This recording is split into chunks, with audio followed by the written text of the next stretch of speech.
बिस्मिल्लाहिर्रहमानिर्रहीम। अस्सलाम वालेकुम। मैं हूं शेफ फरा मोहम्मद और मेरे साथ है नन्हे मुन्ने से मेरे साथी साफिन शहजाद, जुवैना सिद्दीकी, सिनान शहजाद।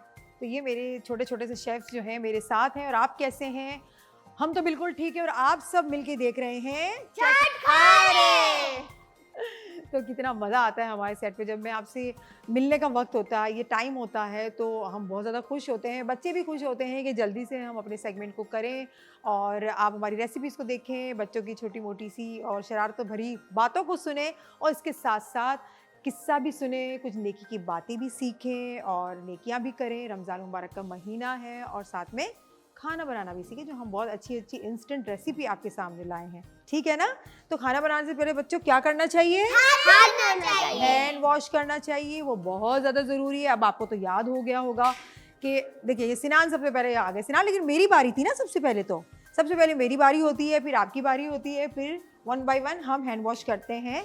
मैं यहाँ डेटॉल से, मेरे हाथ में दे, डेटॉल से मैं हैंड वॉश करूँगी। बस बस बस बस, इतना ज़्यादा नहीं, जितनी ज़रूरत है उतना ही हमें यूज़ करना चाहिए। मैंने हैंड वॉश कर लिया अच्छे तरीके से।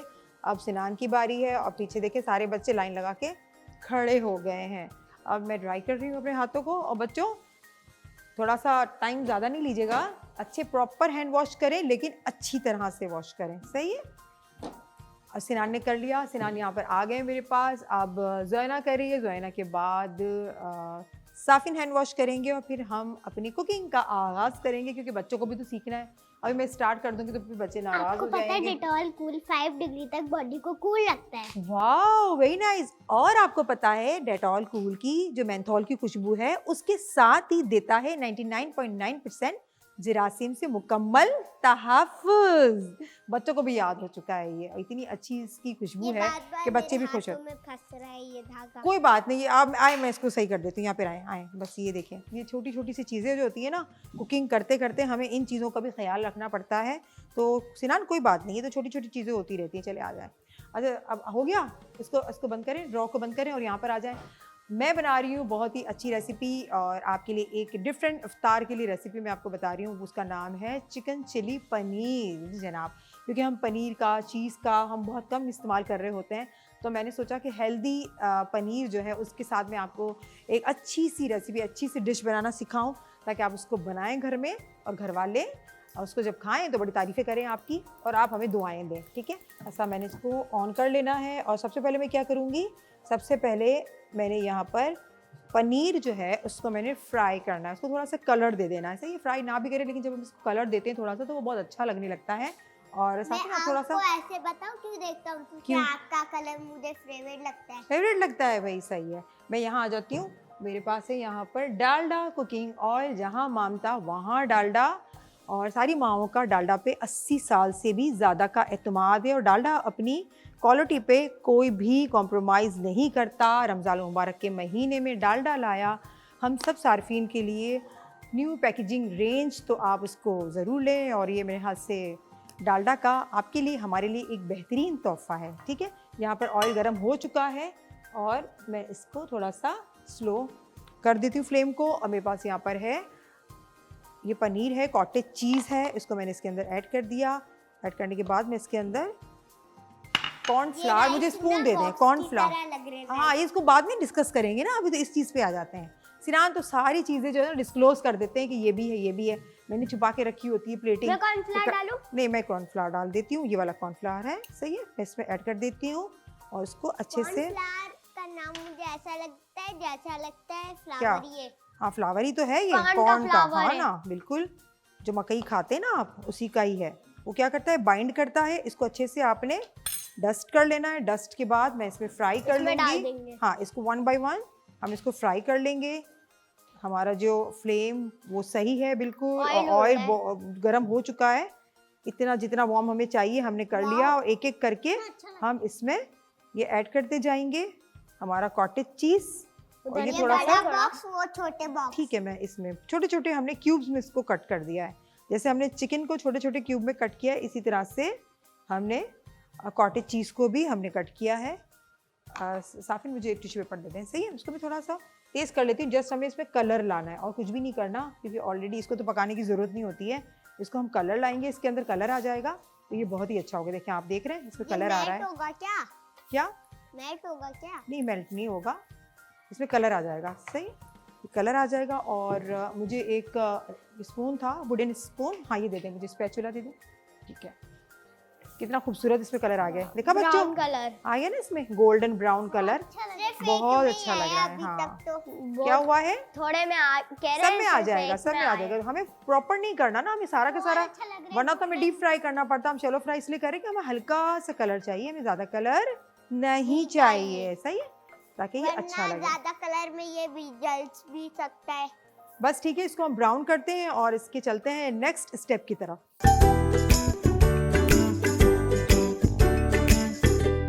पनीर हमारे ब्राउन हो चुके हैं, कितने अच्छे से ब्राउन हो गए। बस मुझे ऐसे ही कलर लाना था। अच्छा लगता है ना? कलर बहुत अच्छा लग रहा है, गोल्डन ब्राउन। Golden brown. अब हम इसे बनाएंगे, इसकी ग्रेवी बनाएंगे, क्योंकि मैंने बनाना था चिकन चिली पनीर, तो मैं थोड़ी सी इसमें ग्रेवी बनाऊंगी। Dalda cooking oil 2 table spoon इसके अंदर मैं ऐड करूंगी। ज़्यादा ऑयल नहीं इस्तेमाल करूंगी, क्योंकि इसमें इतना ज़्यादा ऑयल चाहिएगा भी नहीं। एक बात बताऊं? जी बताएं। कलर को मिक्स करेंगे तो ब्लैक बनेगा। सब कलर को मिक्स करेंगे तो ब्लैक बनेगा? ये कौन सी थ्योरी है? ये भाई, ये सिनान ने कहा है, आप मिक्स करके देखें और फिर आप मुझे बताएं कि ब्लैक बना या नहीं बना। अगर ब्लैक नहीं बनेगा ना, फिर सिनान की तो भाई खैर नहीं है, फिर सिनान खाना बनाएंगे। ठीक है, फिर सिनान की बारी होगी। हाँ, ये आएंगे ही नहीं, उस दिन छुट्टी कर लेंगे। बस मैंने ये चैलेंज दे दिया है कि सारे कलर को मिक्स करें आप सब बच्चों। नहीं तो नहीं, देखते हैं ना कि सही कर, हमें तो नहीं मालूम ना, हमने तो ये एक्सपेरिमेंट किया ही नहीं है। जब बच्चे करेंगे तो हमें बताएंगे ब्लैक बना या नहीं बना। सही है सिनान, हो गया? अच्छा, मेरे पास ये चिकन है, चिकन को मैंने पहले से बॉईल कर लिया था। अगर आप बॉईल करना नहीं चाहते तो ना करें, कोई इशू नहीं है, लेकिन मैंने, क्योंकि जल्दी मुझे कुकिंग करनी होती है, तो मैंने इसे बॉईल कर लिया। उसके साथ जिंजर गार्लिक पेस्ट मेरे पास है। आप मुझे एक स्पून दे दें जिंजर गार्लिक पेस्ट, ये वाला नहीं, ये नहीं, टी स्पून दे दें। सही, मैं बाद में लूँगी। ठीक है, बस ये काम होते हैं सारे बच्चों के। 1 टीस्पून मैंने ये ऐड कर दिया, थोड़ा सा ज़्यादा, ये सब कुछ गिरा भी दिया। ठीक है, अच्छा सही, इसको थोड़ा सा हमने मिक्स कर लेना है। और इसमें जिंजर गार्लिक का थोड़ा सा पानी ड्राई हो जाए। चिकन तो ऑलरेडी हमारे पास बॉयल था। सही है, अगर आप बॉयल नहीं करना चाहते तो ऐसे ही ऐड कर लें, लेकिन छोटे छोटे क्यूब में, जिस तरह से मैंने यहाँ पर कॉटेज चीज़ जो है उसको मैंने क्यूब में काटा है, इसी तरह से आप इसको कटिंग इसकी कर सकते हैं।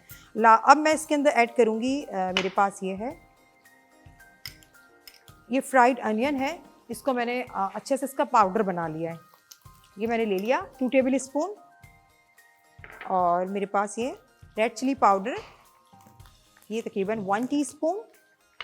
और इसके साथ है सॉल्ट, ½ टीस्पून। ये उड़ रहा है उड़ रहा है उड़ रहा है ना थोड़ा सा। हाँ, इसको मैंने थोड़ा सा भूनना है, हल्का सा इसको, मसाले को हमने फ्राई करना है, इसको सौते करना है कि जो मसाला है उसकी जो कच्चापन होता है, उसकी जो खुशबू होती है जो हमें लग रही होती है, वो थोड़ा सा पक जाए और चिकन के अंदर मिक्स हो जाए। सही, इतनी देर पकाना है, बहुत जल्दी बन जाएगी, इसको टाइम नहीं लगेगा। और उसके बाद मेरे पास यहाँ रखे हुए हैं ये वेजिटेबल्स हैं। मेरे पास है यहाँ पे शिमला मिर्च मैंने लिया, बेल पेपर लिया हुआ है ग्रीन कलर का, और मैंने लिया हुआ है रेड कलर का। 2 कलर्स के, अगर आपके पास 1 कलर का है तो कोई इश्यू नहीं है। डिश को बहुत खूबसूरत बनाने के लिए, कलरफुल बनाने के लिए मैंने इसको इसके अंदर ऐड किया। येलो मिल जाता है तो येलो भी बहुत अच्छा है।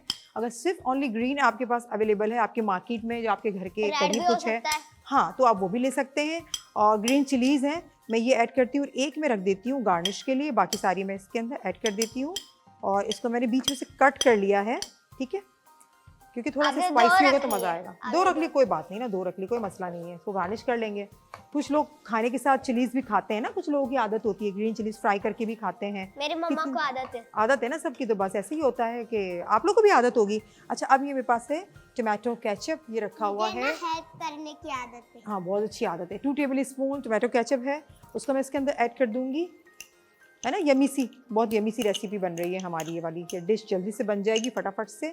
अब इसको मैंने मिक्स करना है, जस्ट सारी चीज़ें मैंने इसको मिक्स ही करना है। वेजिटेबल्स को इतना ज़्यादा हमने सॉफ्ट नहीं करना, ठीक है, बस हमने लाइट सा इसको फ्राई करना है। ठीक है, क्रंची क्रंची सा होगा तो बहुत ही मज़ा आएगा। कितना खूबसूरत लग रहा है ये तैयार हो चुका है। अब मैं क्या करूँगी, इसमें थोड़ी सी मैं ग्रेवी बनाऊँगी, थोड़ी सी ग्रेवी बनाऊँगी।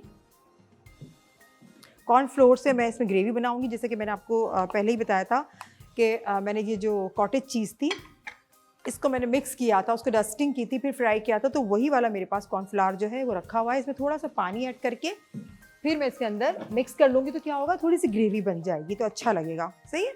उसको मैंने हल्का सा पानी डाल दिया, यहाँ रखे साफिन इसको दूर से, और ये बन भी रहा है, आप इसको देख सकते हैं। थोड़ी सी ग्रेवी करनी है, ठीक है। ये मैं मिक्स कर लूं? बस मैं कर देती हूँ। सही है। फिर हम सारी चीज़ें इसको हटा देते हैं। बस हल्का सा मैं इसमें डाल दूंगी ग्रेवी कॉर्नफ्लावर की।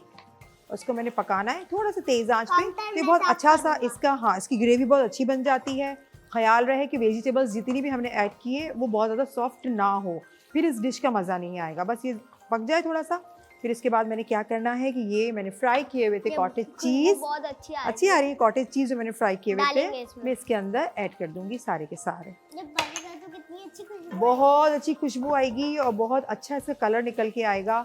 आप इसको ज़रूर ट्राई कीजिए। और हमारी डिश कंप्लीट हो चुकी है, बस थोड़ा सा ये ड्राई हो जाए हल्का सा। और फिर कॉर्नफ्लावर garnish डालने करना का, है। हाँ, कॉर्नफ्लावर डालने का मकसद ये भी था कि सारे मसाले एक दूसरे के अंदर अच्छी तरह से जज्ब हो जाएंगे, तो ये बहुत अच्छा इसका फ्लेवर आएगा। बस ये बन चुका है और मैं इसको सर्व करूँगी। हमारे पास सर्विंग प्लेट है यहाँ पर, राइस के साथ आप इसको सर्व करें, कॉम्बिनेशन बहुत ज़्यादा अच्छा होता है। वैसे भी स्पून के साथ इसको आप खा सकते हैं, तो वो भी आपको अच्छा लगेगा। रेसिपी हमारी कंप्लीट है, तो अब मैं इससे डिश आउट करती हूँ, मैं इसकी प्लेटिंग करती हूँ, गार्निशिंग करती हूँ, और जितने हमारे बाउल्स हैं जो हमने यूज़ कर लिए उसको मैं यहाँ से रिमूव करती हूँ। तो बस चलते हैं, अभी करते हैं इसे। आज की डिश हमारी तैयार हो चुकी है और अब हम इसे टेस्ट करेंगे अफ्तार पे या फिर डिनर में, ठीक है ना। पता है साफिन सिनान है ना, खाने के बाद अपने कपड़े गंदे कर देते हैं। अपने कपड़े गंदे करते हैं साफिन सिनान? भाई बच्चे भी कपड़े गंदे करते हैं और बड़ों के भी खाना जब बना रहे होते हैं हम, तो किचन में या फिर काम करते हुए तो हमारे भी कपड़े गंदे हो जाते हैं। आप करेंगे?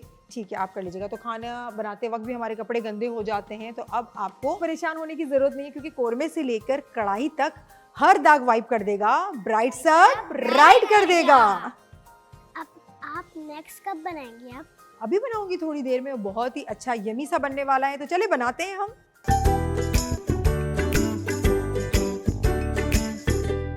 अब बन रहा है बहुत ही यमी सा डिजर्ट, जो कि बच्चों को भी पसंद है, मुझे भी पसंद है और आपको भी पसंद है। बच्चों बताएं क्या बन रहा है? टूटी फ्रूटी क्रीम बन रहा है। तो बच्चों को कितना नाम अच्छा सा याद हो गया, क्योंकि बहुत अट्रैक्शन वाला नाम है ना, तो इससे बच्चे कहते हैं अब क्या बनने वाला है। तो मैंने कहा भाई जल्दी से बनाते हैं, और आसान सी रेसिपी है। तो इसको जस्ट हमने असेंबल करना है, सबको मिक्स करना है और इसको गार्निश करना है, इसकी प्लेटिंग करनी है, ठीक है। तो अब हम इसमें 1 by 1 फ्रूट्स जो हैं, सारे फ्रूट्स इसको हम ऐड करते जा रहे हैं, और ये काउंट कर रहे हैं कितने सारे फ्रूट्स हैं। अच्छा, टूटी फ्रूटी क्रीम में वो आपकी अपनी चॉइस है कि आपको जो फ्रूट्स अच्छे लगते हैं या जो इस सीजन में मिल रहे हैं, या आप जब भी इसको बना रहे हैं तो आप उस फ्रूट को इसके अंदर ऐड कर सकते हैं। अब मैं मेरे पास यहाँ पर बहुत ही अच्छे फ्रेश से मेरे पास ग्रेप्स, जिसके अंदर बीज है, इसके सीड्स हमने निकाल लिए, इसको कट करके ना सीड्स इसके निकाल लिए हैं, ठीक है। वाटरमेलन और ये मैं डालूंगा। हाँ, ये वाटरमेलन एंड वाटरमेलन है, दोनों की यहाँ पर आजकल आए हुए हैं मार्केट में। वाटरमेलन में वाटर में हटा दो तो दोनों मेलन बन जाएंगे। तो दोनों हमने इसके अंदर ले लिया। दोनों का कलर अलग होता है, बस वो सेम होता है। सेम नहीं होता, उसका टेस्ट भी अलग होता है, उसका शेप भी अलग होता है, और लुक वाइज भी अलग होता है, और दोनों अलग अलग हैं, ठीक है। वो मेलन है ना, मेलन ये होता है। हाँ, और वाटर तो वो होता है। हाँ, वाटरमेलन में वाटर ज़्यादा होता है ना, उसकी ड्रिंक हम अच्छी बना के पी सकते हैं। तो अच्छा, अब मैं इसमें शामिल करूँगी 1 टीस्पून आइसिंग शुगर। मुझे बहुत पसंद है कि मैं इसे बहुत पाउडर करके रख देती हूँ। सारे आप डिशेज़ में इसको बहुत इजीली यूज़ कर सकते हैं, इसके यूजेस बहुत ज़्यादा इजी हो जाते हैं, तो मैं इसको रख देती हूँ। अच्छा, मेरे पास ये ब्लैक सॉल्ट, काला नमक, बहुत अच्छा इसकी टेस्ट को इन्हांस करता है, 1/2 टीस्पून मैंने इसके अंदर ऐड कर दिया। चाट मसाला 1/2 टीस्पून, और अब मैं इसे मिक्स करूँगी, जैसे कि आप नहीं, मैं कर रही हूँ उसे, आपको बता रही हूँ। फ्रूट चाट जैसे आप बनाते हैं, ऐसे 2 फ्रूट है जिसको हम पी भी सकते हैं, खा भी सकते हैं। कौन से? कोकोनट और वाटरमेलन। वाह, कोकोनट, देखिए कितने स्मार्ट हैं। कोकोनट एंड वाटरमेलन को पी भी सकते हैं और खा भी सकते हैं। वाह, क्या इनका टेस्ट बहुत अच्छा होता है। अच्छा, वाटरमेलन में मेलन भी और वाटर भी है। वाह, वेरी नाइस। अच्छा, अब मेरे पास ये अशरफियाँ हैं, इसको मैंने यहाँ पर रेड एंड ये मैंने यहाँ पर ग्रीन, इसमें मैंने मिक्स कर लिया बहुत अच्छे से ना। हाँ, बहुत अच्छा लग रहा है। अब देखिए कितना खूबसूरत इसका कलर हो गया, कलरफुल हो गया ना सारे। Green colour, red colour, light green colour, yellow नहीं मैं कर रही हूँ, ऑरेंज कलर, ये सारे कलर मिलके कितना अच्छा हो गया और सारी यहाँ पर जो हमारे यूज हो चुके हैं सारे बाउल, इसको मैं साइड कर देती अब हूँ। बस क्रीम रहती है लाइट रेड। हाँ जी। अच्छा, अब मेरे पास ये है फ्रेश क्रीम, आपने ये ले लेनी है फ्रेश क्रीम। किसी भी कलर में मिलाएंगे ना लाइट बन जाएगा। लाइट बन जाएगा। ये बहुत स्नान को अच्छा सारी लग रहा है। चीजें पता है कि लाइट कलर। हाँ, ये थोड़ा सा हमने ऐड करना है इसमें फिलहाल। मैं इसमें 2 टेबल स्पून, बाकी हम इसको गार्निशिंग के लिए रखेंगे। टूटी फ्रूटी क्रीम में आपने क्रीम इतनी ज्यादा नहीं ऐड करनी, कम ही करनी है। अगर हम ज्यादा करेंगे तो क्या होगा इससे फ्रूट्स के कलर नजर नहीं आएंगे, ठीक है। अगर ज्यादा क्रीम यूज कर देंगे तो क्या होगा, जो इतने सारे फ्रूट्स के कलर है ना वो हमें नहीं नजर आएंगे। बस अच्छा सा आपने मिक्स कर लेना है, बहुत ही अच्छा टेस्टी सा है। मैं मिक्स करूंगा। नहीं, मैंने मिक्स कर लिया, आप मुझे वो दे दें, सही है। आप दूसरे काम कीजिएगा। चाहिए टिश्यू पेपर मुझे दे दें, मैं साफ कर लूं। चिप में डालूंगा। ठीक है, मैं आपको बता दूंगी। क्रीम से करूंगा। हाँ, बस एक एक दे दें, दो नहीं, एक दे दें, सही है। हाँ, चॉकलेट चिप में डालूंगा। मैं आपको बता दूंगी। बस बच्चों को इतनी जल्दी पड़ी होती है सारे काम की कि हम कर लें, थोड़ा सा सब्र नहीं है बच्चों में, सही है। तो मैं अब इसको रखें, इसको डस्टबिन में डाल दें। ये देखिए कितना खूबसूरत सा टूटी फ्रूटी क्रीम हमारा रेडी है। और ये इतना दिख भी बहुत अच्छा रहा है, लुक वाइज भी बहुत अच्छा लग रहा है। और अगर आप इसे खाएंगे तो ये बहुत ही मजे का है, बहुत ही टेस्टी सा है। इसका टेस्ट बहुत अच्छा है। मैं डालूंगा। मैं आपको बता देती हूँ, सही। आप दूसरे में डालेगा, ये मैं आपके लिए छोटी छोटी मैंने ये बॉल में डाल देती हूँ ना, फिर आप डालिएगा, सही है। जरा मैं बना लूँ उसके बाद ही इसमें आप ऐड कीजिएगा। अच्छा, चॉकलेट चिप है, व्हाइट चॉकलेट चिप है, एंड हमारे पास ब्राउन जो है कोका चॉकलेट। मैं आपको बताती हूँ, जब हम इसमें डालेंगे ना तब डालिएगा, सही है। ये मेरे पास है, यहाँ इसको मैं इससे गार्निश करूंगी क्योंकि बच्चों को बहुत अच्छे लगते हैं। बाकी जो मेरे पास रखा है ना वो मैं बच्चों से इसको मैं गार्निश करवा लूँगी ताकि आराम से सुकून से करें, वरना यहाँ क्या यहाँ पे एक बहुत बड़ी जंग शुरू हो जाएगी और मैं नहीं चाहती। साफिन मुझे स्पून दे दें, सही। तो मैं इसलिए मैंने ये इरादा किया है, मैंने ये डिसीजन लिया है कि बच्चों से जो है ना बिल्कुल मैं कोई काम नहीं करवाने वाली, क्योंकि हमारा शो कम हो रहा होता है, मैं आपको सिखा कम रही होती हूँ, उनके शोर ज़्यादा हो रहे होते हैं। तो मैं बस जब अपना काम कर लूँगी फिर बच्चों को कहूँगी भाई अपना काम करें, अब आप टॉपिंग करें, गार्निश करें, जो आपको दिल करता है करें, सही है बच्चों, ठीक है। बहुत अच्छा लग रहा है। लग रहा है ना, अच्छा लग रहा है। बहुत ही प्यारा खूबसूरत लग रहा है। लाइन बनाऊं? नहीं, बस ऐसे मुझे नहीं बनानी, मैं बना चुकी जो मुझे बनाना। देख लिया आपने इनकी जो फरमाइशी प्रोग्राम जो है इनकी, कि ये कर लें वो कर लें। ऊपर से मैं थोड़ा सा इसको यहाँ गार्निश कर देती हूँ ताकि ये कलर्स नजर आए इसके अंदर। कलर्स तो वैसे भी नजर आ रहे हैं, फ्रूट है, अशरफियाँ हैं। दूसरे में हम तीनों डालें। आप बस आपके हवाले करती हूँ ना बस मैं, ठीक है।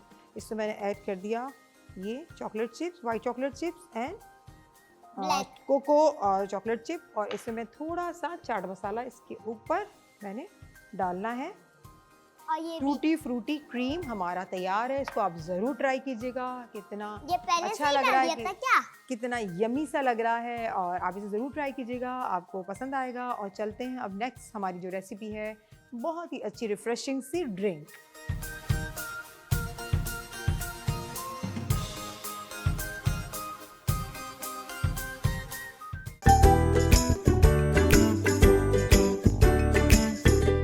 लास्ट में हम बनाएंगे रिफ्रेशिंग सी ड्रिंक जिसका नाम है फ्रूट पंच। बच्चों को याद हो गया कि क्या बनाना है, क्योंकि मुझसे पूछते रहते हैं अब कौन सी ड्रिंक बनाएंगे, तो मैंने कहा चले बता ही देती हूँ। मतलब कभी कभार मैं नहीं भी बताती हूँ क्योंकि फिर ये बहुत ज़्यादा शोर करने लगते हैं ना, इसीलिए।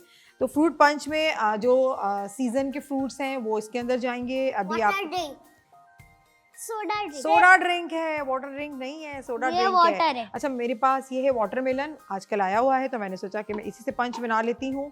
ये मैंने ले लिया, हाँ जी। और इसमें स्ट्रॉबेरीज हैं, ये भी आई हुई है मार्केट में, वो मैंने ले लिया। और ये ऑरेंज जूस है, मैंगो कहाँ आए हुए हैं, मैंगोज तो आए हुए ही नहीं है, तो मैंगो जूस जो है ये नहीं है। और ये है ऑरेंज जूस, ठीक है। ऑरेंज जूस इसके अंदर मैंने ऐड कर दिया, और बस मिक्स करना है। नहीं, और भी तो चीज़ें ऐड करनी है ना, पंच बना रहे हैं, रिफ्रेशिंग सा बना रहे हैं। आप मुझे स्पून दे दें।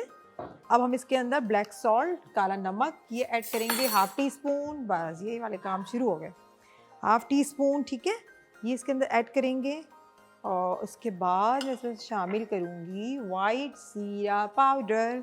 ये मैं इसके अंदर 1 टीस्पून ऐड करूँगी, और साथ में हाफ टी स्पून मैं इसके अंदर नहीं, हाफ टी स्पून नहीं, क्योंकि सारे फ्रूट्स जो हैं वो बहुत ज़्यादा स्वीट से हैं, मीठे से हैं, तो मेरे पास आइसिंग शुगर है। मैं इसके अंदर 1 टीस्पून भर के, ठीक है, 1 टीस्पून ये मैं भर के इसके अंदर ऐड कर देती हूँ। और अब मेरे पास यहाँ है पानी, मुझे पानी भी चाहिए होगा थोड़ा सा, थोड़ा सा पानी, और उसके बाद अब सिर्फ पानी डालना है और सोडा ड्रिंक डालना है, शेक करना है, बन गया। बस वो जो टिश्यू पेपर देते हैं, ये थोड़ा गिर रहा था आज, थोड़ा सा गिर रहा था, कोई बात नहीं, मैं इसको साफ कर लेती हूँ। इसको सोडा वाटर लास्ट में डालेंगे, सही है? ये दे दें मुझे, हाँ इसको हटा दूँ यहाँ से। अब हमने क्या करना है, जो है ना, आप चलाएं, यूसे ब्लेंडर चलाएं। 1 2 3 4 5 करेंगे तो हमारा ये ब्लेंड हो जाएगा। चलाएं इसको उस तरफ। 1 2 3 4 5 हो गया। बस इतनी सी देर में बन गया हमारा फ्रूट पंच। कितना आसान था ना जोया ना? अब आप भी इजीली इसको बना सकती हैं। ग्लास साफी, सिनान मुझे ग्लास दीजिए। ग्लास ग्लास दें। अब हाफ ग्लास में इसके अंदर ऐड करूंगी। साफी नहीं, फेंक दें, डस्टबिन में थ्रो कर दें इसको।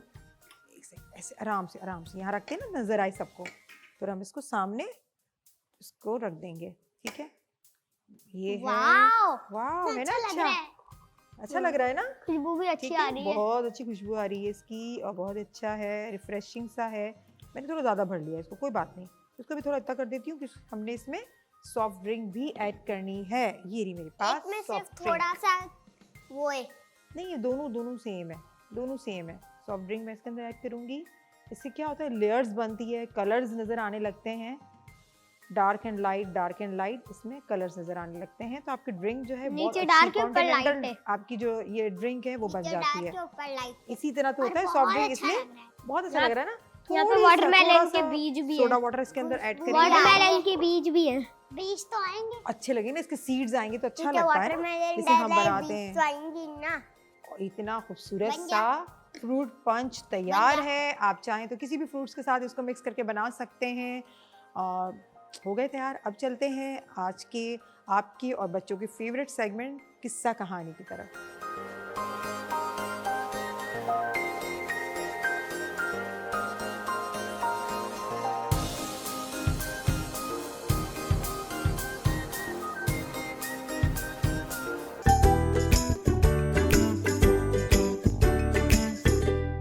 बच्चों, आज का जो किस्सा है वो असहाबे कहफ का किस्सा है। आपको पता है असहाबे कहफ कौन थे? नहीं पता? आपको पता है कौन थे? कुछ बच्चे कह रहे होंगे कि हमें तो पता है, और कुछ बच्चे कह रहे होंगे हमें बिल्कुल नहीं पता, है ना? जैसे इन बच्चों को नहीं मालूम कि असहाबे कहफ कौन थे। इस तरह से अल्लाह के नबी होंगे। नहीं, मैं अभी बताऊंगी वो कौन थे। ठीक है, असहाबे कहफ कौन थे? जैसे कि सिनान ने कहा अल्लाह के नबी होंगे, लेकिन बच्चों को नहीं मालूम होता तो कोई बात नहीं, मैं हूं ना आपको किस्सा सुनाने के लिए। तो असहाबे कहफ का किस्सा हमारे कुरान पाक में भी मौजूद है। एक पूरी सूरा जो है, पूरी सूरत नाजिल हुई है असहाबे सूरत कहफ के नाम से। तो और जुम्मा वाले दिन हम इसे पढ़ते भी हैं, बहुत फजीलत होती है इसकी पढ़ने की। तो उसका किस्सा क्या है, किस अल्लाह ताला ने किन नौजवानों का इसमें ज़िक्र किया है, आज हम उस पर बात करेंगे, उसकी स्टोरी, उसका वाक़या सुनाएंगे। तो असहाबे कहफ जो थे वो नौजवान थे, चंद नौजवान थे। नौजवान कहते हैं कि यंग बॉय, ठीक है, लड़के थे, वो यंग लड़के थे, और वो अल्लाह ताला से मोहब्बत करते थे। अल्लाह ताला के हमारा जो दीन है, दीन इस्लाम, उससे मोहब्बत करते थे। लेकिन क्या हुआ कि जो जहाँ वो रहते थे ना, जहाँ वो जब रहते थे तो वहाँ पर एक बादशाह था, उसका नाम था दकियानूस, वो बादशाह था। ये किस्सा है हमारे प्यारे नबी हज़रत ईसा अलैहिस्सलाम, जब ईसा अलैहिस्सलाम थे, फिर वो जब आसमान पे उठाए गए उनके बाद का था। हज़रत ईसा अलैहिस्सलाम को तो अल्लाह ताला ने आसमान पे उठा लिया था ना, क्योंकि लोग उनको तंग करते थे, उनके ऊपर जुल्म करते थे, उनको वो अल्लाह के दीन की बातें बताते थे। तो फिर क्या हुआ कि हज़रत ईसा अलैहिस्सलाम जब आसमान पे उठाए जा चुके, तो उसके बाद बहुत अरसा गुजरा। फिर उसके बाद एक बादशाह आया, उसका नाम था दकियानूस। दकियानूस क्या करता था, वो सबको कहता था कि कोई भी अल्लाह की इबादत नहीं करेगा, सब मूर्तियों की पूजा करेंगे जो नहीं हाथों से बनाते हैं, या फिर मुझे मानेंगे, जो मैं कहूँगा वो करेंगे। ये वैसे ही है नमरूद जैसा। हाँ बिल्कुल ऐसे ही थे। दूसरे जैसे कि सरकश लोग होते हैं ना, शैतान लोग होते हैं, उसी तरह से था। शैतान ने उनको भी खा दिया है। बिल्कुल ऐसा ही है, जो गुनाह करते वो। हाँ। और असहाबे कहफ थे, वो नौजवान थे, वो लड़के थे, बहुत यंग लड़के थे। वो जो दकियानूस बादशाह है उसके दरबार में भी आया जाया करते थे, वहाँ कुछ काम भी करते थे। फिर वो जो थे ना, वो तंग आ चुके थे नौजवान कि ये कैसा बादशाह है, हमें दीन पे कायम नहीं रहने देता, हमें अल्लाह के करीब नहीं जाने देता, हमें कहता है कि बुतों की पूजा करो, और जो नहीं करेगा मैं उसको मार डालूंगा। उसका बहुत बुरा हशर करूंगा, उसको सजा दूंगा। तो वो उससे तंग आ गए थे, तंग भी आ गए थे और डर भी गए थे। और उनको ये ख्याल था, असहाब काफ जो नौजवान हैं, कि अगर हम यहाँ रहे तो ये बादशाह क्या करेगा, क्योंकि हम तो अल्लाह को नहीं छोड़ेंगे, हम तो अल्लाह के दीन की तरफ, दीन इस्लाम की तरफ हम तो जाएंगे, हमारा जो दिल है वो दीन इस्लाम की तरफ है, अल्लाह के दीन की तरफ है। हम इसकी बात क्यों माने, हम गलत दीन को क्यों फिर माने। उसने ऐसा ही करा, अल्लाह ने उनको बचा लिया। बिल्कुल अल्लाह ताला ने बचा लिया, बिल्कुल सिनान ने सही कहा। फिर क्या हुआ कि उन सारे नौजवानों ने ये फैसला किया कि हम क्यों ना यहाँ से भाग जाएं, चले जाएं, क्योंकि दकियानूस को पता लगेगा कि हम जो है उसकी बात नहीं मान रहे तो हमें मार डालेगा, हमें नुकसान देगा। वो नौजवान थे ना बेचारे, तो वो भाग के गए। और एक गार होता है ना, जो इतने सारे पहाड़ होते हैं उसके अंदर गार होते हैं ना, इतने अंदर अंदर रास्ते होते हैं। तो उनको वहाँ नजर आया, वहाँ बेचारे छुप गए, वहाँ पे वो छुप गए बेचारे। उन्होंने कहा कि या अल्लाह ताला अब आप हमारी मदद करें, क्योंकि दकियानुस बादशाह है, उसकी फ़ौज को भेजेगा तो हमें मार डालेगा। फिर वो अल्लाह ताला की तस्बीह करते रहे, वो इस्तिग़फ़ार करते रहे कि अल्लाह हमारे गुनाह माफ़ कर दे, हमारे गुनाहों की वजह से कोई हमें तकलीफ़ परेशानी ना आए। वो बहुत इस्तिग़फ़ार करते थे। वो कोई नबी नहीं थे, सही है, वो आम इंसान थे, लेकिन वो क्या करते थे, अल्लाह पे यकीन था उनको, तो वो इस्तिग़फ़ार करते रहे। अच्छा, बहुत सारी रिवायतों में है और कुरान मजीद में खुद ये चीज़ लिखी है कि बहुत सारे लोग बोलते हैं कि वो 3 लोग थे, चौथा उनका कुत्ता। कुछ लोग कहते हैं वो 5 लोग थे, छठा उनका कुत्ता। कुछ लोग कहते हैं वो 6 लोग थे, सातवां उनका कुत्ता, जैसे डॉग, सही है, उनके साथ डॉग भी था। लेकिन अल्लाह ताला बोलता है, हम सबको अल्लाह ताला फरमाते हैं कि तुम इस बहस में ना पढ़ो, सही है, हमें इस बहस में नहीं पढ़ना चाहिए। बहुत सारे लोग बोलते हैं नहीं नहीं 3 थे, 4 थे, 5 थे, 6 थे, नहीं, हमें इस बहस में नहीं पढ़ना चाहिए, क्योंकि अल्लाह ताला फरमाते हैं कि ये मुझे ही मालूम है कि उनकी तादाद क्या थी, वो कितने लोग थे। ठीक है, तो हमें इस बहस में नहीं पढ़ना चाहिए। बस अल्लाह ताला ने जो बात फरमा दी, हमें उस पर यकीन करना चाहिए। कुछ बातें हैं जो सिर्फ अल्लाह ताला ही जानते हैं, ठीक है, और कुछ बातें हैं जो अल्लाह ताला ने सबके सामने जाहिर कर दी। तो बस इस बहस में बच्चों कभी भी नहीं पढ़े, आप किसी से कभी भी नहीं कहिएगा कि असहाबे काफ 3 थे, 4 थे, 5 थे, 6 थे, क्योंकि हमारे अल्लाह ने उसको बहस करने से मना किया है। बिल्कुल बच्चों, बिल्कुल मना किया है। तो बस वो जितने भी थे, और अल्लाह को पता है इन चीज़ों का, लेकिन कुत्ता उनके साथ था। फिर जब दकियानूस को पता लगा कि वो नौजवान जो हैं वो मेरी बात नहीं मान रहे हैं और वो भाग गए हैं कहीं पर, तो उनके सिपाहियों ने पता किया, भागे, उनके पीछे देखा तो क्या देखते हैं, वो गार में छुपे हुए हैं। बादशाह को तो बड़ा गुस्सा आया, वो तो था ही जालिम। उसने कहा ठीक है, अब मैं इसको सबक सिखाता हूँ।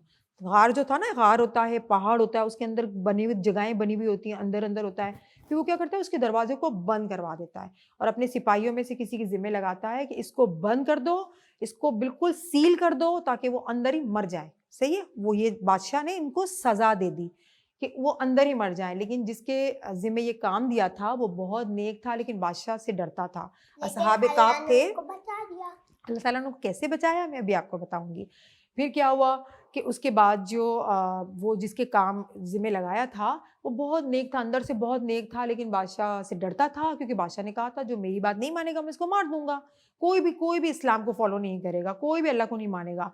तो वो बेचारा डर गया था और असहाबे काफ तो भाग गए, वो तो चले गए। फिर उसने क्या किया, इतना बड़ा वो जो होता है ना, मट्टी का एक जो पत्थर का बोर्ड होता है, उस पे पूरा लिखा असहाबे काफ के बारे में कि इस गार के अंदर बहुत ही ईमान वाले मोमिन अल्लाह के बंदे कुछ नौजवान हैं, और वो लोग बादशाह के दबाव में आए नहीं, बादशाह की बातों में आए नहीं, उन्होंने अल्लाह ताला से नज़दीकी का रास्ता इख्तियार किया। अब वो इसके अंदर है, बादशाह ने तो कह दिया कि इसको सील कर दो, लेकिन कोई भी अगर यहाँ से गुजरता है तो इनकी मदद करे। सही, वो मदद करने के लिए उसने इतनी बड़ी जो बोर्ड था ना, वो उसका था पत्थर का, वो लिखा उस पर, और इसने इसलिए लिखा था कि कोई गुजरे तो इसकी हेल्प कर ले, क्योंकि वो नेक बंदा था, लेकिन डरता भी था बादशाह से। उसने नेकी का काम किया और एक इतना बड़ा जो दूसरा एक बोर्ड था, पत्थर का बोर्ड था, उस पे लिखा उसने, इसको शील बोलते हैं ना, उस पे लिखा, और उसने बादशाह का जो खजाना होता था, बादशाह की जो पुरानी चीज़ें होती है ना, जो तारीख की चीज़ें, हिस्ट्री की चीज़ें होती हैं, उसके अंदर भी रख दिया कि आगे नस्ल जो है उनको पता लगे कि यहाँ पर कोई मोमिनीन थे, अल्लाह को मानने वाले थे, वो कोई नबी नहीं थे, वो आम इंसान थे, और वो किस तरह से बादशाह से भागे सिर्फ अल्लाह के लिए, सिर्फ हमारे रब के लिए। तो हमारा रब क्यों इनकी मदद ना करता। फिर कुछ लोग वहाँ से गुजरते थे ना, तो बाज़ रिवायतों में ये बात है कि अल्लाह ने भी फरमाया कि जो उनका कुत्ता था, उनका डॉग था, अल्लाह ने उसको इतना हैबतनाक बना दिया, हैबतनाक ना, डरावना, इतना डरावना बना दिया था। वो इस तरह से गार के दरवाजे पे बैठता था कि वहां से गुजरने वाले लोग डर जाते थे। वो अल्लाह ने बनाया था, ऐसा लगता था कि वो हर वक्त उनको मारने के लिए दौड़ रहा है। अच्छा, कुछ लोग बोलते हैं, कुछ रिवायत में है कि वो शेर था, लेकिन नहीं, वो कुत्ता ही था। ठीक है, वो शेर नहीं था, वो कुत्ता ही था। तो अल्लाह ताला ने उनको रखा। फिर इस तरह से वक्त गुजरता गया, गुजरता गया। अब कहानी असल में बताए बच्चों क्या है? कहानी जो है, फिर इतना अरसा गुजर गया, फिर उसके बाद दकियानूस चला गया, फिर एक और बादशाह आया। एक बादशाह वहाँ पर आया, तो जो हज़रत हमारे जो ईसा अलैहिस्सलाम थे, उनके मानने वाले भी लोग थे। फिर हज़रत ईसा अलैहिस्सलाम का जो है उनके मज़हब को लोगों ने अपनाना शुरू कर दिया, क्योंकि वो ज़ालिम बादशाह था। वो चला गया, फिर लोगों में समझ आ गई, अल्लाह के नज़दीक आ गए। फिर बादशाह बहुत अच्छा आया ना, जो बादशाह होता है वो दीन को फैलाता है। फिर उन्होंने जो हज़रत ईसा अलैहिस्सलाम को मानने वाले थे, जो हज़रत ईसा अलैहिस्सलाम को दीन को मानने वाले थे, तो वो लोग भी बहुत सारे ज़्यादा हो गए। फिर वो सारा माहौल अच्छा हो गया, लोग इबादत करने लगे, हज़रत ईसा को मानने लगे, उनके रूल्स को फॉलो करने लगे। जो हज़रत ईसा अलैहिस्सलाम ने जो रूल्स बनाए हुए थे उसको फॉलो करने लगे। फिर क्या हुआ, इतना अरसा हो गया, सारी चीज़ें चेंज हो गई। फिर जो वो बादशाह था ना, जो अच्छा बादशाह था, जो रहमदिल बादशाह था, दकियानूस क्या हुआ, वो तो मर खप गया, बहुत अरसा हो गया। ठीक है, वो तो चला गया, वो कहानी वहाँ पर स्टॉप हो गई। अब जो नया बादशाह था, जो हज़रत ईसा अलैहिस्सलाम के रूल्स को फॉलो करता था। हज़रत ईसा अलैहिस्सलाम आपको पता है अल्लाह के बंदे हैं। हज़रत ईसा अलैहिस्सलाम के ऊपर जब जुल्म करने लगे, तो अल्लाह ताला के जो प्यारे बंदे हज़रत ईसा अलैहिस्सलाम, तो अल्लाह पाक ने उनको आसमानों पे उठा लिया। सही है, उनको अल्लाह ने बोला कि मेरा प्यारा बंदा है, मैं उसको आसमान पे उठा लेता हूँ। तो वो आसमान पर है, अल्लाह ताला के पास है, वो बिल्कुल हिफाजत के साथ। अब क्या हुआ कि जो बादशाह था, जो ये वाला बादशाह था, नेक था, हज़रत ईसा अलैहिस्सलाम के उसूलों को मानता था और उनके बताए हुए रास्ते पे चलता था। वो बड़ा परेशान था, क्योंकि इसलिए परेशान था कि उनमें कुछ लोग थे ना, वो कहते थे कि मरने के बाद कौन सी ज़िंदगी है, कोई ज़िंदगी विंदगी नहीं है, बस मरना, बस ख़त्म, मर गए, ख़त्म हो गए। तो इस दुनिया में ऐश करो, ये करो, बुरे काम भी करो, कुछ नहीं होता इससे। कुछ लोग थे, बाकी तो हज़रत ईसा अलैहिस्सलाम को मानने वाले थे, लेकिन कुछ लोग थे, वो बहुत सरकश थे, नादान थे, शैतान थे। तो दकियानूस जो था, वो बहुत अफ़सोस करता था, कहता था कि हज़रत ईसा अलैहिस्सलाम की शरीयत को क्यों नहीं मानते, क्यों अल्लाह को नहीं मानते, ये क्यों कहते हैं कि कुछ भी नहीं होता, मर जाएँगे तो मर जाएँगे, क्यों कुछ भी नहीं होता, कोई नहीं ज़िंदा होता। तो वो जो बादशाह था, वो एक कमरे में बंद होके अल्लाह ताला की बहुत इबादत करता था कि या अल्लाह, किसी तरह से मेरे लोगों को ये तू मौजज़ा कर दे, ये बात मौजज़ा समझा दे। क्या होता मौजज़ा है? कि अल्लाह ताला की तरफ से एक ऐसी बात होती है जो दुनिया में कोई भी नहीं कर सकता, यूनिक काम हो जाता है। सही, उसको मौजज़ा जो अल्लाह की तरफ से होता है। तो वो बादशाह जो था, वो दुआएं करता था अल्लाह ताला से कि ऐसी कुछ चीज़ नाजिल कर दे, ऐसा कुछ हो जाए कि मेरी कौम के जो लोग हैं, आधे तो हज़रत ईसा अलैहिस्सलाम को मानते और आधे तो मानते ही नहीं है, वो सारे के सारे जो हैं वो अल्लाह को माने और ईसा अलैहिस्सलाम के उन उसूलों को माने जो अल्लाह ने नाजिल किए हैं। ठीक है, तो ये सारी चीज़ें चलती रहीं। फिर वो बड़ा परेशान था बादशाह, वो बहुत तकलीफ़ में भी था। फिर उसके बाद क्या हुआ कि जो असहाब काफ की तरफ आते हैं, ठीक है, उनमें से फिर उन सबको जो नींद थी ना, वो नींद उनकी खत्म हुई। वो तो सो रहे थे, उनको नींद आ गई जब वो गार में चले गए, कुत्ता बैठा हुआ था, उनकी हिफाजत करता था, तो वो तो नींद में थे, वो तो सो गए, उनको लग रहा था हम सो गए। वो तो सोए, फिर इनकी आंख खुली, इनको लग रहा था कि हम बस थोड़े घंटे सोए, उनको ऐसा लगा हम थोड़े ही घंटे सोए। उनमें से उनकी आंख खुली तो उनको भूख महसूस हुई। सही है, उनको भूख महसूस हुई। फिर उनका एक साथी जो था, सबने कहा कि देखो, तुम बाहर जाओ और जाके तुम आराम से देखो कि दकियानूस के जो सिपाही हैं वो हमारा ताक़ुब तो नहीं कर रहे, हमारा पीछा तो नहीं कर रहे, तुम उसको देखो। तो उसने क्या कहा, उस डर रहा था, इस्तिग़फ़ार कर रहा था और बोला था, या अल्लाह तू मेरी हिफाजत करना, मैं जा तो रहा हूँ। उनके पास कुछ पैसे थे, सिक्के होते थे ना, कॉइन्स होते थे उनके पास, सिक्के पैसे होते थे। तो वो पैसे थे, उसने कहा मेरे पास ये पैसे हैं, मैं ये लेके बाहर जाता हूँ, कुछ खाने की चीज़ें लाता हूँ, फिर हम सब मिलके खाते हैं, क्योंकि उनको भूख लग रही थी, बेचारे भागे थे, गार में छुपे थे। जैसे ही वो बाहर उनको गया पता ही नहीं था। कि बाहर के क्या हालात हैं, उनको तो पता ही नहीं था कि कितना अरसा गुजर चुका है, इनको नहीं पता था। ठीक है, तो ये मैं आपको आगे बताऊंगी, आप सुनते जाएंगे, आपको बहुत अच्छा लगेगा। जब वो जैसे ही बाहर निकला, उनका एक साथी असहाबे काफ का, जो नौजवानों का साथी था, वो बाहर निकला, तो उसने पता है क्या देखा, सारी चीजें चेंज थी। सब हजरत ईसा अलैहिस्सलाम के दीन को फॉलो कर रहे थे, सब हजरत ईसा अलैहिस्सलाम का नाम ले सब रहे अच्छा थे, था। सब अच्छा था, सब अल्लाह को मान रहे थे। उसने कहा कि ये क्या हो गया, अभी तो हम कल ही तो हम इस गार में गए हुए हैं या शायद आज गए हुए हैं, और ये क्या हो गया, ये सब चेंज कैसे हो गया, सारी इमारतें चेंज हो गई, घर चेंज हो गए, रास्ते उनको चेंज पता हो ही नहीं गए, था कितने दिन गुजर गए। कितना टाइम गुजरा, उनको अभी कुछ नहीं पता था, उनको ऐसा था कि अभी तो हम गार में गए हुए हैं। वो तो परेशान, डरते डरते डरते, वो डरते डरते जो उनके साथी थे वो गए हैं दुकान के पास गए, वो एक नान रोटी होती है ना उसकी शॉप पे चले गए, सही वहां पे चले गए, उनको कहा कि मुझे ना ये रोटी चाहिए। तो उसने पैसे निकाल, उसने बोला इतने पैसे होते, उन्होंने जो सिक्का निकाल के दिया, तो जो दुकान वाला था वो हैरान रह गया, उसने सिक्के को देखा, वो नौजवान को देखा, वो यंग बॉय था, उसको देखा, पे कहने लगा ये पैसे तुम्हारे पास कहाँ से आए।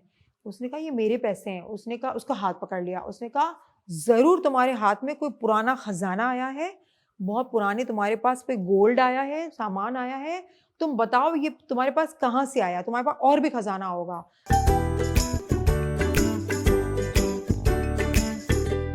फिर वो तो डर गए, उसने कहा या अल्लाह अब ये दकियानू उसके पास ले जाएगा, अब हमारा क्या होगा, या अल्लाह तुम हमारी मदद कर। फिर उसने उसको समझाया, जो साथी था असहाबे काफ का, उसने समझाया कि नहीं भाई, ये जो है ये मेरे ही पैसे हैं, पहले ये बताओ कि यहाँ जो सारे के सारे हालात चेंज है, सब हजरत ईसा अलैहिस्सलाम को मान रहे हैं, तो वो दकियानूस का क्या हाल है, दकियानूस कहाँ है, वो ठीक है, उसका हाल क्या है, वो क्या बदल गया है। तो उस जो दुकान वाला था, जो नान की शॉप थी, जो रोटी की ब्रेड की शॉप थी, वो शॉपकीपर कहता है कौन दकियानूस, तुम किसकी बात कर रहे हो, कि वो बादशाह दकियानूस। तो कहने लगा उसको तो मरे हुए जमाना बीत गया, 300 साल से भी ऊपर, इसकी कोई सही से काउंटिंग हमें नहीं पता कितने साल, लेकिन 300 साल से भी ऊपर। वो नौजवान जो है वो हैरान हो जाता है, कहते नहीं नहीं ऐसे कैसे हो सकता है, आज या कल या आज तो हम इससे जान छुड़ा के हमारे, मैं और मेरे साथी तो हम गार में छुपे, ऐसे कैसे हो सकता है कि वो मर गया, मैं नहीं मानता। तो वो जो दुकान वाला होता है कहते तुम मेरे साथ चालबाजी नहीं करो, तुम्हारे पास खजाना जरूर लगा है, तुम इतने नौजवान हो और तुम 300 साल पुरानी बातें कर रहे हो, कैसे ऐसी बातें कर सकते हो। फिर वो साबिक काफ का जो साथी होता है, इनका फ्रेंड होता है, वो कहता है, वो सारा किस्सा बताता है कि हम किस तरह से भागे थे, मेरे साथी भी हैं, हमारे साथ कुत्ता भी है, हम भागे थे, हम गार में भागे थे। तो वो कहते हैं अच्छा, फिर लोग जमा हो जाते हैं ना, जब देखते हैं नौजवान को, देखते हैं उसके सिक्के को, देखते हैं वो सबको, शॉपकीपर जो सबको जमा कर लेता है।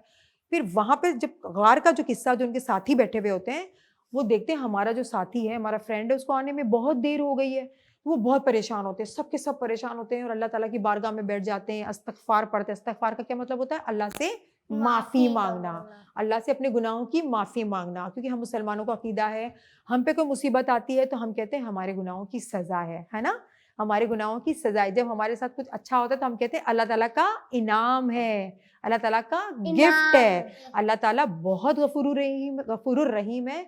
जब तक हम कोई गुनाह नहीं करते, हम अपनी परेशानियों में नहीं फंसते, वरना तो अल्लाह ताला तो बहुत माफ करने वाला है। अच्छा, इसके बाद फिर वो जो थे, इतने सारे लोग जमा हो गए, मजमुआ जमा हो गया, फिर उन्होंने कहा चलो चलो कहाँ है तुम्हारे साथी, बताओ। तो जैसे ही वहां जाते हैं तो देखते हैं कि फिर वो पहाड़ का दरवाजा, वो थोड़े से छोटे से रास्ते से आते हैं ना, फिर वो दरवाजा था उस गार का, उसको निकालते हैं, उसके अंदर से एक ब्लॉक नजर आता है जिसपे लिखा हुआ होता है कि ये असहाबे काफ हैं, और इतने टाइम पहले असहाबे काफ जो थे, उसके अंदर एक बादशाह था, उसने मुझे ये काम दिया था, उसकी पूरी हिस्ट्री लिखी हुई थी, सब कुछ लिखा हुआ था। और वो हैरान रह गए, वो कहने लगे कि इतने 100 साल तक इतने नौजवान कैसे जिंदा हो सकते हैं। और उन नौजवान को तब पता लगा कि हम 300 साल से भी ज्यादा इस गार में रहे, उन नौजवान को भी नहीं पता था, बिल्कुल भी नहीं पता था। फिर वो बादशाह, 300 साल से भी 300 ईयर अगो, हाँ वो बहुत टाइम पहले भी ऐसी थी और अब भी ऐसे ही थे, अल्लाह के हुक्म से। अब क्या हुआ कि उस बादशाह तक ये बात पहुंची, जो बादशाह अल्लाह से दुआ क्या करता था ना, कि मौत के बाद जिंदगी मेरे लोग क्यों नहीं मानते, क्यों मेरे लोग इससे इनकार करते हैं, कोई मौत के बाद जिंदगी नहीं है, जन्नत जहन्नुम नहीं है, क्यों नहीं है। तो देखिए उस वक्त बादशाह की दुआ कबूल हुई, जब बादशाह तक ये बात पहुंची तो बादशाह अपने लश्कर के साथ आया, फिर इन नौजवान के पास आया, इन नौजवान ने सारी बात बताई, फिर बादशाह ने अल्लाह का शुक्र अदा किया, सजदे में गिर गया और कहा या अल्लाह, आज तूने मेरी दुआ कबूल की, क्योंकि वो जो दुआ करते थे ना, मौत के बाद की जिंदगी है, तो उनकी पूरी कौम जमा थी और उनमें से सारे लोगों ने बादशाह की बात पे यकीन किया, अल्लाह पे ईमान लाए कि मरने के बाद की भी जिंदगी है, जिसकी मिसाल असहाबे कहफ थे, जो 300 साल से ज्यादा इस गार में रहे, नींद में सोते रहे। और असहाबे कहफ से पूछा गया कि आप कितनी देर सोए, तो इन्होंने कहा कि हम शायद 4 घंटे 5 घंटे या एक दिन, इससे ज्यादा तो नहीं हुआ हमें, लेकिन वो 300 साल से भी ज्यादा उस गार में रहे, सोए रहे। और अल्लाह ताला ने फरमाया है कि मैं इनकी करवटें भी देता रहा, साल में एक बार उनकी करवटें भी, क्योंकि हम जब करवट नहीं लेते तो ज़ाहिर है हम कैसे सोएंगे, तो हमें तकलीफ होती है ना, तो अल्लाह ताला उनको इस पोजीशन पे, कभी इस पोजीशन पे अल्लाह ताला उनको सुलाता रहा ताकि उनको कोई तकलीफ ना हो, वो गहरी नींद में सोए। फिर असहाब कहफ पे जब ये राज खुला कि हम इतने अरसे तक हम लोग गार में रहे हैं और हमें तो मालूम ही नहीं है, और फिर वो बादशाह था वो बहुत खुश हुआ और उन्होंने क्या किया कि असहाब कहफ को कहा कि आप चलें, हमारे साथ चलें, आप बहुत मुक़द्दस लोग हैं। अल्लाह ताला ने एक करिश्मा, एक मौजिज़ा जो था, वो अल्लाह ताला ने मौजिज़ा असहाब कहफ की सूरत में उस बादशाह की कौम पर, जो हज़रत ईसा अलैहिस्सलाम की उसूल को, हज़रत ईसा अलैहिस्सलाम के जो अल्लाह के बताए हुए दीन को मानते थे, उसको ज़्यादा मानने लगे, मौत के बाद ज़िंदगी को मानने लगे। और फिर बादशाह के कहने पर, इसरार करने पे, आप चलें, आपकी हम एहतराम करेंगे, आपकी इज़्ज़त करेंगे। लेकिन नौजवानों ने कहा कि नहीं, उनसे सलाम किया, उनके लिए दुआएं की और उनसे इजाज़त दे के फिर ये सारे के सारे असहाब कहफ थे वो अपने गार में दोबारा चले गए उनसे मिलके, और फिर अपनी अपनी जगहों पे जहाँ वो लेटे रहे 300 साल से ज़्यादा वहाँ लेट गए। जैसे ही वो लेटे, अल्लाह ताला ने उनकी रूह कब्ज़ कर ली और उनका इंतकाल हो गया। उसी वक्त उनका इंतकाल हो गया। अल्लाह ताला ने सिर्फ इनको इसलिए जगाया था कि वो कौम थी, वो मौत के बाद ज़िंदगी पर यकीन नहीं करती थी ना, तो अल्लाह ने बता दिया, देखो कि किस तरह से जिंदा हुए हैं, तो तुम लोग भी इसी तरह से जिंदा होंगे। तो ये लोगों को यकीन इस बात पे आ गया, अल्लाह तो जो चाहे कर सकता है। तो ये सारी चीज़ें हो गई। फिर ऐसा हुआ कि जो वहाँ का बादशाह था, जो बहुत नेक था, खुश हुआ। फिर उसने उनके लिए एक ताबूत, एक बॉक्स बनवाए, बहुत ही, ये जो हमारे असहाब कहफ थे, इज़्ज़त के साथ, एहतराम के साथ उन ताबूत में, उन बॉक्स में इनकी बॉडीज़ को डाला गया, एहतराम के साथ उसी गार में उनको रखा गया। और आज भी लोग जाते हैं ज़ियारत करने के लिए, लेकिन गार के मुँह पर एक मस्जिद बना ली, फ्रंट पे ही एक मस्जिद बना दी। और मस्जिद इसलिए बनाई और उसका एक कौमी त्यौहार बना दिया कि उस ज़माने में कि हर साल लोग आते थे और ईद का दिन होता था। वो दिन ईद का इसलिए होता था कि अल्लाह ताला ने उस बादशाह की दुआ कबूल की थी और बहुत सारे लोग जो थे अल्लाह पे ईमान ले आए। हज़रत ईसा अलैहिस्सलाम की जो रिवायत थी, अल्लाह के बताए हुए उसूल थे, उन पे ईमान लेकर आए तो बादशाह खुश था, बहुत ज़्यादा खुश था। उसने कहा इस दिन ईद का दिन होगा, और तमाम जो लोग थे दूर दूर से, वहाँ शहरों से आते थे, उस मस्जिद में इबादत करते थे, अल्लाह का शुक्र अदा करते थे। और ये रिवायत बहुत टाइम तक चलती रही, लेकिन आज के लोग भी वहाँ जाते हैं, ज़ियारत करने जाते हैं, वहाँ असहाब कहफ का जो गार है वहाँ पे जाते हैं और देखते हैं कि अल्लाह ताला का मौजज़ा। ठीक है, तो बच्चों आज का किस्सा आपको बहुत पसंद आया होगा, क्योंकि आज का किस्सा किसी अंबिया का नहीं था, किसी पैगंबर का नहीं था, एक आम नौजवान का था। किस तरह से अल्लाह ताला की रहमतें उन पे नाजिल हुई, किस तरह से उन्होंने एक जालिम बादशाह से निकलकर अल्लाह के लिए, अल्लाह के दीन के लिए एक रास्ता इख्तियार किया, छुप गए और अल्लाह ने उनकी मदद की। तो अल्लाह ताला फरमाते हैं कि आप मेरे दीन के लिए, मेरे लिए, नेक रास्ते के लिए एक कदम बढ़ाएंगे तो मैं आपके लिए 1000 कदम बढ़ा के आपका हाथ आपका थामूंगा। ठीक है, तो अल्लाह के दीन को बढ़ाना चाहिए, अल्लाह की बातों को आगे बढ़ाना चाहिए और नेकी के काम करना चाहिए। और आज का सेगमेंट बच्चों आपको बहुत अच्छा लगा होगा, मुझे यकीन है आप बहुत गौर से सुन रहे हैं इस सेगमेंट को। और वक्त यहाँ पर ख़त्म होता है, दिल तो चाहता है कि और भी मैं किस्से सुनाऊँ, लेकिन मैं इंशाल्लाह कल आपको कोई अच्छा सा किस्सा सुनाऊंगी। और आज का सेगमेंट ख़त्म करें, ठीक है, ख़त्म करते हैं और देखते हैं कल कौन सी रेसिपीज़ मैं आपको लेके आती हूँ। तो चलें, हमारे एक प्यारा सा सेगमेंट जिसका नाम है एक दिन की नेकी, आप वो देखें।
अस्सलामुअलैकुम। प्रोग्राम एक दिन की नेकी के साथ मैं हूँ नीलम मुनीर खान। आप सबको रमज़ान बहुत बहुत मुबारक हो। आपको पता है कि रमज़ान में प्ले एंटरटेनमेंट में इस सेगमेंट में हम आपको ऐसे लोगों से मिलवाते हैं जो कि बहुत ज़रूरतमंद हैं और जिन्हें आपकी ज़रूरत है, हुकूमत की ज़रूरत है। यहाँ पे बहुत कच्ची गलियाँ हैं, यहाँ के बच्चे जो हैं वो स्कूल की फ़ीस क्योंकि माँ बाप नहीं दे सकते तो वो स्कूल नहीं जा सकते हैं। यहाँ पे कोई अस्पताल नहीं है, कोई इलाज नहीं है। बारिश हो, मौसम कैसा भी हो, इनके घरों का हाल आप देखें किस तरह से गुजारा कर रहे हैं। ये कराची का इलाका है और ये बहन हमारे साथ बैठी हैं, साथ उनकी सास हैं, बीच में जो है नंद हैं। हम इनसे बात करते हैं। अस्सलाम वालेकुम। वालेकुम कैसी हैं आप? ठीक हैं? हाँ ठीक है। तबीयत ठीक है आपकी? तबीयत कभी कभी तबीयत खराब हो जाती मेरे लिए। क्या घर पे टेंशन है ना, जी। बहुत परेशान है, कभी कभी सीरियस हो जाती। क्या करूँ? आपने बताया कि आपके बेटे नहीं हैं और आपके जो शौहर हैं वो मछलियाँ पकड़ते हैं, हाँ, समंदर पे जाते हैं। तो घर का गुजारा आपने कहा कि बहुत मुश्किल है। अच्छा, ये वो लोग हैं जिनकी इजाज़त से हम उनके साथ बैठते हैं क्योंकि वो अपने हालात आपको ख़ुद दिखाना चाहते हैं। क्योंकि अगर कोई आपको वैसे मिले रोड पे, अगर कभी आपको दिखे भी तो शायद आप यकीन, क्योंकि ज़ाहिर है दुनिया है, हम नहीं यकीन करते, मगर अपने घर में हमें बुला के हमसे बात करते हैं। तो आप मुझे ये बताएं कि आपने कहा कि आपकी बेटियों की भी शादी नहीं हुई है और वजह आपने क्या बताई? क्या बताइए, 3 बेटी है ना, ये जवान हो गया तो पैसा के लिए शादी नहीं हो रही।